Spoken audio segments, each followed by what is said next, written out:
Hey, what's up? This is Arcade Gannon here. When I first started seeing the kind of clothing that would become such a key part of my style way back in 2015 or so, there were really three big jackets that stood out to me and I used to dream of owning. Firstly being the acronym J1A, check that one, the acronym J28K, the green one in particular, I have to accept that's probably never going to happen, and the white Nikelab ACG 2-in-1. The real crisp white finish just seemed so unusual to me at the time, combined with all of that technical functionality, what with the multi-pocket array, what with the detachable liner as well, it just felt like it was doing so much from a performance perspective, whilst really standing out visually too. Over time, it's only become more iconic and now is one of the key pieces that define that Nikelab ACG collection. As a result, it's become harder to find and more expensive too. Since then, of course, I've picked up so many different jackets that we've reviewed and talked about on this channel, to the point that I would never really need the Nikelab ACG 2-in-1, and yet always at the back of my mind there was that kind of hidden desire to own it for myself, and the fact that it was never really available only made that worse. In every sense of the word, it was a grail. Fast forward to a month or two ago and one actually showed up in my size on Depop, and massive thanks to Ando for letting me know about this because there's no way I would have seen it otherwise, and it was apparently in like new condition, and based on the admittedly pretty low quality photos, it looked like it had never been worn. As you might imagine, for a 6-year-old white Gore-Tex jacket, this is pretty much unheard of, so I knew it was finally my time to cop. I was pretty hyped about this thing showing up, something that I'd coveted for so many years, and being such a canonical techwear item finally being something that I could have in my own wardrobe. We're of course going to go a little bit more into detail about this jacket in particular, what makes it interesting, because I do think it's a pretty interesting jacket. But more importantly, is it worth pursuing your Grail items and satisfying that borderline irrational craving for that one product that got away from you for some reason, and now has only grown to be kind of more important and more desirable in your mind? And now I feel I've finally done that with the Nikelab ACG 2-in-1. I've unboxed it, I've had it a couple of weeks, I've been wearing it out. My feelings on this are more complicated than I'd like them to be. Of course, being sent this listing, seeing it available, actually buying it, receiving it, all of that was a very exciting process, and I can't deny I got some satisfaction out of finally getting my hands on this thing that I really wanted. That was only amplified by the fact that I got this at what I feel like is a fairly reasonable price. If nothing else, I could probably get back what I paid for it if I decided to sell it on again, so it's a fairly low risk purchase really. Giving it an initial try on, of course it looks just like all the pictures, with enough room to wear both the jacket and the liner together. This is where the 2-in-1 name comes from, because yeah, you can wear the liner by itself, which yes, isn't as highly technical looking as the shell, but still a perfectly serviceable bomber jacket in its own right, and definitely looks good enough to be worn alone, or connect it to the shell to wear both together. But interestingly, this liner you can wear with a couple of other jackets from the Nikelab ACG lineup too. In fact, the Alpine jacket that I've owned for quite some time, yep, this liner will zip right into there no problem. One thing I can't overstate is that how the 2-in-1 functionality positions this jacket as part of a clothing system and not just a single jacket.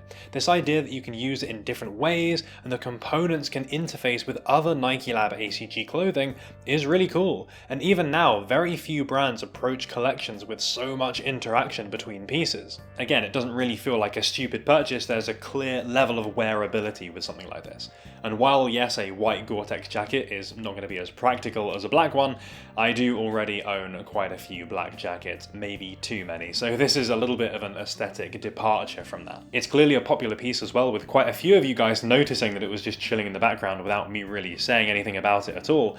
And this Instagram image that I posted fairly recently, it might be a little bit by the numbers aesthetically, but it includes this jacket and it was pretty popular and got a fairly good response overall. It was once I tried it on though that I noticed that this was not quite the perfect condition that it was described as. The hem, the cuffs, the zip tracks were all pretty dirty, and I did give this a wash which cleaned it up a little bit, but it's still definitely not perfect, so that did dampen my excitement a little bit. Luckily the seller was very reasonable and did give me a bit of money back on the basis that it wasn't the condition that it was described as, but this this is definitely something that you're going to have to navigate with these kinds of Grail purchases and things that aren't available new anymore. Something you also have to be careful of, although luckily is fine here, is older Gore-Tex jackets can suffer delamination. If they've been worn a lot and not very well cared for, the layers there can separate, which doesn't look very nice, but also massively impact the performance of the jacket. And if that's happened to a great extent, well, it can't be fixed, and it makes the thing pretty much useless. How does the 2-in-1 look close up though? Obviously that's a big part of the jacket, so definitely worth talking about in a bit more detail. Overall, I think it's a fairly good looking jacket. Nikelab ACG do get it right in general with branded futuristic products that don't go too over the top, unless we're talking the final season, but even they have their own appeal. The multiple reflective logos and text elements are visible from pretty much every angle with different applications and sizes, and seeing that variation is pretty cool. And of course, who could forget the iconic white and silver colour, which is so eye-catching and really sets this apart from the multitude of black or brightly coloured Gore-Tex jackets. White Gore-Tex is overall pretty rare, and while there is a version of this with black text, I believe the silver version was only sold by Nike themselves online. The main visible functionality element, this little chest pocket array, I think is executed fairly tastefully with this floating design semi-concealing one of the zip pockets, which is quite a cool look. But as I mentioned with the Nikelab ACG Alpine jacket, I do feel like this looks like a product of its time. If something like this came out today, I just don't think it would have the same overall aesthetic. Lower branding has definitely overtaken the kind of cyberpunk, very heavily branded typography that you'll find on a jacket like this. This is maybe because of the prominence now of some of those Taobao products, which in my mind exist at least partly to replicate some of the looks that Nikelab ACG popularized back in 2015 and 2016. I can't help but compare this to the Dume as well. It's a similarly colored Gore-Tex jacket with an overall technical look, but of course much newer. Looking between the two, I don't know, I kind of feel like I prefer the look of the Dume on me more. It feels more current thanks to its retro look, which is kind of ironic. It's more subtly branded. I quite like the slightly cropped look on me as well. I think it's fairly flattering. And the C-knit Gore-Tex with the very low fabric weight makes this feel more breathable than a lot of my other jackets and gives it a little bit of a unique use case compared to anything else that I've got. Whereas the 2-in-1 doesn't quite fit that same role. It's very much it's a regular Gore-Tex jacket, and it has the liner as well, which could be replicated by something like the Arc'teryx Atom, which I already own. We have to remind ourselves with stuff like this, just because we really want it doesn't make it objectively any better than an alternative. It's not necessarily going to look better on us either, and certainly won't necessarily be the perfect item of clothing just because you've built it up to be the top of some imaginary list. Everything has its flaws, and in an objective sense there might be something better or more appropriate out there than that one item that we've really hyped up for ourselves. What the 2-in-1 does have over the Dume though is a pretty nice feature set. People have historically described Nikelab ACG as acronym light on the basis that it introduces some of those features that you will see in far more expensive acronym products. The jacket sling is a mainstay of acronym products and is also something you'll find on the 2-in-1. Unfortunately mine didn't, I guess the seller lost it or something, but it's the same one as in the Alpine or Deploy, so I can always switch one over if I want to. One thing I didn't know though is that the inner lining has separate loops to attach the sling to, meaning whether you wear shell only or shell plus insulator, you can still make use of that functionality. Nice touch. This is a backpack style sling, which I don't like quite as much as the messenger bag style that Acronym tend to use, but nonetheless it is fairly sturdy and relatively comfortable as well, and if you want you can always double it up and kind of wear it like the messenger style anyway. The pocket array for the most part is pretty easy to use and gives you a couple of extra options without getting in the way when you're not using them. The hand pockets actually have this dual entry system, which is another feature that is borrowed from Acronym jackets, and you'll find this in quite a few of them. It gives them a pretty sizable capacity. If you look at the collar as well, it has this slight 3D effect to it, which is another thing that you'll see in quite a few Acronym jackets, like older examples of the J1A. There are quite a few others as well. That appearance of structure looks pretty good, I think, and it keeps your neck feeling nice and protected without going to quite the ridiculous levels of the Alpine jacket. The packable hood gives you some different options in similar fashion to the Dume, although I actually prefer the hood here. It's a little bit more spacious and it's made of the same Gore-Tex material as the rest of the shell rather than the slightly kind of lighter stuff that you'll find in the Dume. It does have these strange little flappy bits at the edge, but we'll forgive that minor indiscretion.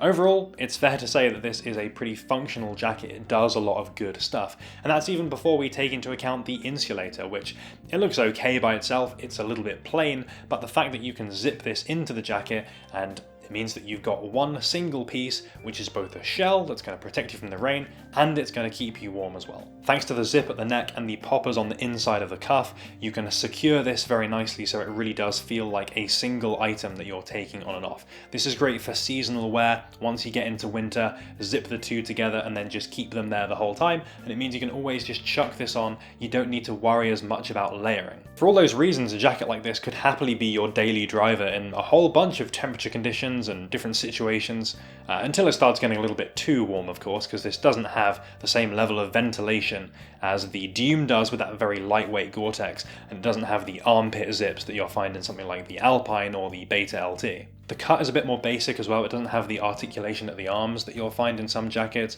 and it's not quite as stylishly shaped as something like the Alpine. But nonetheless, I still think it looks okay, and it's relatively comfortable when it's on as well. There were two other reasons I desperately tried to justify my Grail pickup though. One, well, this jacket is never going to be made again. It's only going to get more rare, more hard to find, potentially more expensive as well. There's that feeling that, oh, you know, if you want this thing and you don't get it, it's going to gradually pass you by, it's going to slip away. So I guess I prevented that from happening. Second, I have to admit the idea of collecting and owning different jackets from the same iconic collection has some appeal. It definitely does give me some pleasure knowing that, you know, this collection is pretty iconic overall, and I've now got two of the most iconic jackets from that behind me. Maybe I need a third though, so yeah, what's next? Maybe the trench coat or something like that, the system blazer perhaps. Yeah, answers on a postcode for the third Nikelab ACG iconic jacket. I feel like overall there are a lot of reasons why buying this jacket was not a terrible idea, if you exclude the fact that £450 is quite a lot of anyone's money to be spending on one item of clothing. And let me be clear, in no way do I regret buying this jacket. I think there's a lot to like about it. But are those reasons enough to justify buying your ultimate Grail, or to save you from this late capitalist nightmare we find ourselves in? Not really. That initial excitement does fade, and when it does, you've got a really cool jacket with great functionality, that's for sure.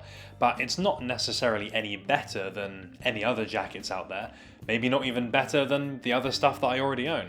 I also can't help but think back a few weeks ago to that idea of techwear being stagnant. Maybe we should be looking more forward into the future rather than back at these things which defined a bygone era. How much is our desire of something like this dictated by the wants of others rather than ourselves? Would I still like the 2-in-1 just as much if it was some random Nike jacket no one had ever heard of? It's very common to like things knowing that they'll get approval or they'll be coveted by others. I'd like to think that personally my reasons for liking this jacket are pretty genuine, as I've kind of gone through in this video, but I think it's impossible to totally separate the product from that kind of cultural weight that it carries. It's something to be conscious of at least, and ask, do I really like or do I really want this thing? Or is it because of some kind of perceived community approval, or because I see other people recognizing that this thing is very desirable? I feel like we've gone a bit philosophical with this. It wasn't my intention, but emotional purchases yield emotional results, and yeah, it's an item ticked off an invisible list, but there's still other items on there, and there probably always will be. So sure, covet those rare items, talk about them online, understand their place in fashion, but buying an ultimate Grail is not a ticket to happiness or wardrobe nirvana. When the smoke clears, it's just a cool jacket. Thanks for coming on this little journey with me. I feel like this video has almost been in the making for 5 or 6 years, but we can finally put the white 2-in-1 chapter to rest and maybe move on to some other random piece of techwear lore. Hope you enjoyed taking a look at this jacket and getting some of my thoughts around this topic. Very keen to hear what you guys think though. I'm sure some of you will have this kind of experience as well, of buying this thing that you've coveted for so long. Let me know what you feel like that process was like for you. Did you really get that amazing satisfaction? Thanks so much for watching the video. I really hope you enjoyed it. And of course, we'll be back next week with another one. And don't forget to like it if you enjoyed the video. Thanks. Thanks for making it all the way to the end of the video. If you want to catch some more, there's going to be links going up at the top. And if you haven't subscribed yet, definitely consider doing so because we've got more cool videos coming out every single week.